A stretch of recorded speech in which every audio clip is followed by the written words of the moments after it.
दोस्तों, इस कहानी की शुरुआत होती है नॉर्दर्न ग्रेट प्लेन से, जिसके आसपास काले घने जंगल भी हैं। फिर हमें इस कहानी की मुख्य किरदार नारू दिखाई देती है और नारू के पास एक प्यारा सा कुत्ता भी है। और कुछ ही देर बाद नारू और नारू का कुत्ता जंगल की ओर निकल पड़ते हैं। दरअसल नारू जंगल में एक खास किस्म के फूल लेने जा रही है ताकि वो उनसे औषधि बना सके। अचानक से नारू का कुत्ता वहाँ जोर जोर से भौंकने लगता है और नारू अपने कुत्ते के पास शिकार का अभ्यास कर रही है।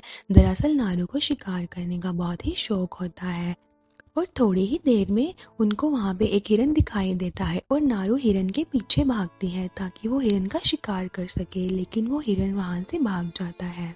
फिर कुछ ही देर बाद नारू का कुत्ता वहाँ पे एक लोहे की बनी चीज़ में फंस जाता है और नारू भाग के जाती है और अपने कुत्ते को वहाँ से छुड़ाती है। दरअसल वो शिकारियों ने शिकार करने के लिए वहाँ पे लगाया हुआ था। फिर नारू देखती है कि उसके कुत्ते के दुम में चोट लगी है और वो अपने कुत्ते के दुम पे लेप लगाती है।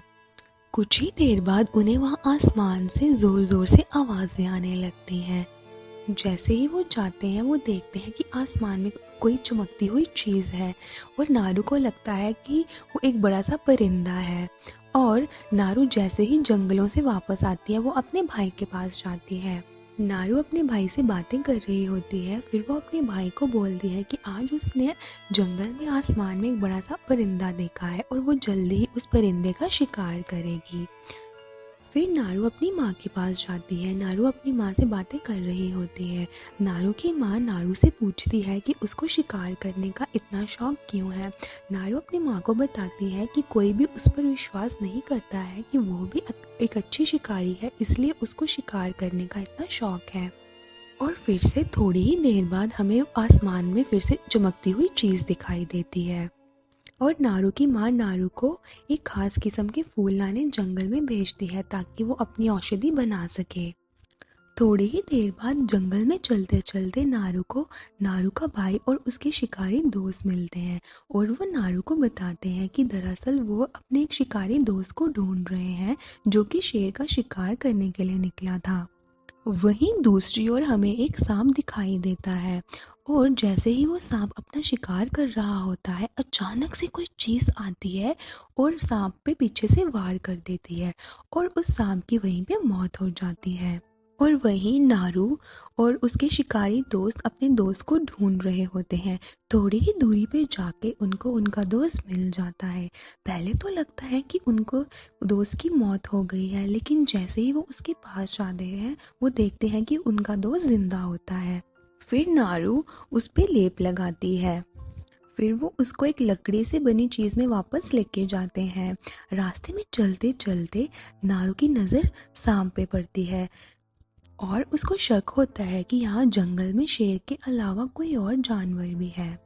और वो उनको बोलती है कि वापस वो जंगल में अपने भाई के पास जा रही है ताकि वो अपने भाई को बता सके, क्योंकि नारू का भाई वहीं जंगल में शेर का शिकार करने के लिए रुक गया था। फिर वो जंगल में वापस आके अपने भाई को बताती है कि यहाँ शेर के अलावा कोई और जानवर भी है, लेकिन वो उस पर विश्वास नहीं करते हैं और वो बोलते हैं कि वो यहाँ शेर का शिकार करने के लिए आए हुए हैं। फिर नारू उनको शेर का शिकार करने का सुझाव देती है और उसका भाई उसको बोलता है यही मौका है उसको अपने आप को साबित करने का। अचानक से जैसे ही वो बातें कर रहे होते हैं वहाँ पे शेर आ जाता है और वो उन पे हमला कर देता है। और जैसे ही शेर नारू पे हमला करता है नारू बेहोश हो जाती है। जैसे ही नारू को होश आती है वो देखती है कि उसकी माँ उसके पास है और नारू अपनी माँ से पूछती है कि शेर की मौत हुई है या नहीं। फिर नारू की माँ उसको बताती है कि दरअसल उसका भाई उसको यहाँ पे लेके आया है। और नारू अपनी माँ को भी बताती है कि जंगल में शेर के अलावा कोई और खतरनाक जानवर भी है।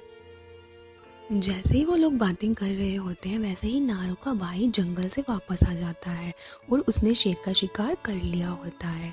वहीं उसके कबीले के लोग काफ़ी खुश होते हैं और वो नारू के भाई का स्वागत करते हैं। वो लोग खुशी से नाच गा रहे होते हैं। वहीं नारू शांत होती है क्योंकि उसको लगता है कि जंगल में कोई और जानवर भी है और वो उसको ढूंढ के ही रहेगी। और अगली ही सुबह नारू अपने आप को साबित करने के लिए जंगल की ओर निकल पड़ती है। जैसे ही वो जंगल में जा रही होती है, वो रास्ते में एक हरे रंग की चीज़ देखती है और नारू को और शक होने लगता है। और वहीं दूसरी ओर हम देखते हैं कि एक भेड़िया एक खरगोश का शिकार करने के लिए उसके पीछे भाग रहा होता है और भागते भागते अचानक से उस भेड़िए पे कोई पीछे से हमला कर देता है और उस भेड़िए की मौत हो जाती है। दरअसल उस भेड़िए की मौत उसी एलियन ने की है जो कि उस आसमान से आया है और वो शिकारियों को खतरा समझ रहा है और वो आहिस्ता आहिस्ता उनको मार रहा है। वहीं दूसरी ओर नारू शिकार का अभ्यास कर रही है और वो जंगल में उसी निशान का पीछा करते करते आगे बढ़ रही है। फिर थोड़ी ही देर बाद जैसे ही वो जंगलों में जाने लगती है, वो देखती है कि बहुत सारी भैंसें मरी हुई हैं और जैसे ही नारू उन भैंसों के पास जाती है, वो देखती है कि उन भैंसों के पास कोई चीज़ है और जिससे नारू को और शक होता है और उसको ये यकीन हो जाता है कि यहाँ पे शेर के अलावा कोई और जानवर भी है। फिर थोड़ी ही दूरी पे जाके नारू दलदल में फंस जाती है और फिर वो रस्सी के सहारे से वहाँ से निकल जाती है। फिर नारू का कुत्ता नारू के पास आ जाता है और फिर उनको एक बड़ी से ज़ोर से आवाज़ें आने लगती है। जैसे ही नारू और नारू का कुत्ता उस आवाज़ का पीछा करते हैं, वो देखते हैं कि वहाँ पे एक बड़ा सा भालू किसी का शिकार कर रहा है और जैसे ही भालू उनको मार रहा होता है और भालू को पता लग जाता है कि उसके आसपास कोई और भी है और भालू उनको देख लेता है। फिर भालू नारू और नारू के कुत्ते का पीछा करता है और नारू भागने लगती है। फिर नारू भागते भागते वहाँ पे झाड़ियों में फंस जाती है और जैसे ही वो फंसती है वैसे ही वो देखती है कि भालू के पीछे कोई इनविजिबल पावर है जो कि एक एलियन है और वो बड़े से भालू पे हमला करता है और वो भालू को उठा के पटक देता है। ये देख के नारू काफ़ी घबरा सी जाती है और अब नारू को पूरी तरह से यकीन हो गया है कि यहाँ पे कोई परिंदा है। फिर नारू वहाँ से भाग जाती है और भागते भागते उसको कुछ लोग मिल जाते हैं। दरअसल वो उसके भाई के शिकारी दोस्त हैं जो कि नारू को ढूंढने के लिए जंगलों में निकले हुए थे। और फिर नारू उनको उस एलियन के बारे में बोलती है लेकिन वो उसकी बात नहीं मानते हैं और फिर उन दोनों में झड़प हो जाती है। फिर थोड़ी देर बाद हमें पता लगता है कि वो एलियन भी वहीं पर होता है। फिर वो उनके एक आदमी पे वार कर देता है। फिर एलियन उनके सामने आ जाता है और उन पे हमला कर देता है और धीरे धीरे वो उसके सभी आदमियों को मार देता है और नारू वहाँ से भाग जाती है और भागते भागते अचानक से नारू एक चेन में फंस जाती है। जैसे ही वो उस एलियन वो चेन के पास आता है वैसे ही कोई और इंसान भी वहाँ पे आ जाते हैं और वो नारू को किडनैप कर लेते हैं।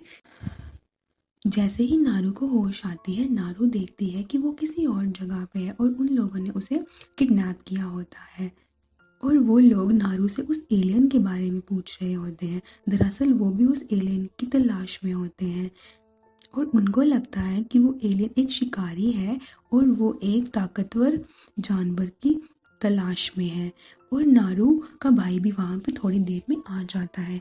फिर वो लोग नारू और नारू के भाई को एक पेड़ से बांध देते हैं और कुछ ही देर बाद हम देखते हैं कि वो एलियन भी वहाँ पे आ गया हुआ है। फिर नारू नारू के भाई को बताती है कि वो एलियन शिकार का नहीं बल्कि शिकारी का शिकार करता है। वो लोग उस एलियन को मारने की कोशिश करते हैं लेकिन एलियन उन सब पे हमला कर देता है और वो धीरे धीरे उनके सारे आदमियों को मार देता है और नारू अपना दिमाग लगा के अपने भाई को और खुद को वहाँ से छुड़ा लेती है और फिर वो वापस उसी जगह पे अपने कुत्ते को लेने जाती है। जैसे ही वो वहाँ पे जाती है वो देखती है कि उन लोगों ने उसके कुत्ते को बांध के रखा हुआ है। वो जैसे ही उसके कुत्ते को मारने लगते हैं, नारू बीच में आ जाती है और वो उन सब पे हमला करके बारी बारी उनको मार देती है और वो अपने कुत्ते को वहाँ से भागने को बोलती है। और जैसे ही नारू वहाँ से निकलने लगती है, वो देखती है कि एक इंसान उसको मदद के लिए बोल रहा है और वो उसको बोल रहा है कि वो उसके पैर में चोट लगी थी कि नारू उसको औषधि लगाए और नारू उसके पास जाती है उसकी मदद करने के लिए और बदले में वो इंसान नारू को पिस्तौल चलाना सिखाता है। और अचानक से वहाँ पे आवाज़ें आने लगती हैं और नारू भाग के पेड़ के पीछे छिप जाती है। अब वो एलियन वहाँ पे आ गया था। और वो आदमी मरने की एक्टिंग करता है, लेकिन एलियन को पता लग जाता है और फिर वो उस आदमी को मार देता है। और जैसे ही वो एलियन नारू की ओर बढ़ता है, अचानक से उसका भाई घोड़े पे वहाँ पे आ जाता है और उसका भाई एलियन की गर्दन उसके धड़ से अलग कर देता है। और फिर नारू देखती है कि एलियन की असली शक्ति उसके सर में है और फिर एलियन वहाँ से गायब हो जाता है। फिर अचानक से एलियन वहाँ पे फिर से आ जाता है और फिर वो उसके भाई पे हमला कर देता है और फिर नारू के भाई की मौत हो जाती है और नारू वहाँ से भाग जाती है। और जैसे ही नारू अपने कबीले में वापस आती है, वो अपने भाई की मौत की खबर सबको सुनाती है और सारे लोग बहुत दुखी हो जाते हैं। और फिर नारू उस एलियन से अपने भाई की मौत का बदला लेने का ठान लेती है। और जैसे ही अगली सुबह होती है, हम देखते हैं कि नारू नदी के पास खड़ी है और वो देखती है कि नदी के उस पार वही आदमी है जिसने नारू को किडनैप किया था और नारू उस आदमी के पास जाके उस पर हमला कर देती है। फिर नारू जंगलों में उस आदमी को लेके एक पेड़ पे बांध देती है और फिर वो उस आदमी से बोलती है, दरअसल उसने उसको यहाँ पे एलियन को पकड़ने के लिए लाया है ताकि एलियन आए और वो उस पे हमला कर सके। और थोड़ी ही देर बाद वो एलियन वहाँ पे आ जाता है और जैसे ही वो एलियन उस आदमी पे वार करने लगता है, पीछे से नारू आ जाती है और वो एलियन का सर धड़ से अलग कर देती है। फिर वो एलियन का सर लेके वहाँ से भाग जाती है और वो एलियन नारू का पीछा करते करते उसके पीछे भागता है और फिर वो नारू पे हमला करता है और नारू का कुत्ता भी उस एलियन पे हमला करता है और उनकी बहुत झड़प होती है। और फिर अचानक से वो एलियन एक दलदल में फंस जाता है और जैसे ही वो उससे बाहर निकलता है, वो नारू पे हमला करता है, लेकिन गोली सीधा उसके सर पे लगती है और एलियन की वहीं पे मौत हो जाती है। दरअसल ये सब नारू ने एलियन को मारने के लिए किया था। और फिर नारू उस एलियन का सर लेके वापस से अपने कबीले में जाती है। सारे लोग उसका स्वागत करते हैं और नारू उन लोगों को बोलती है कि अब उनको ये जगह बदलनी पड़ेगी और अब नारू उनकी नई मुखिया है।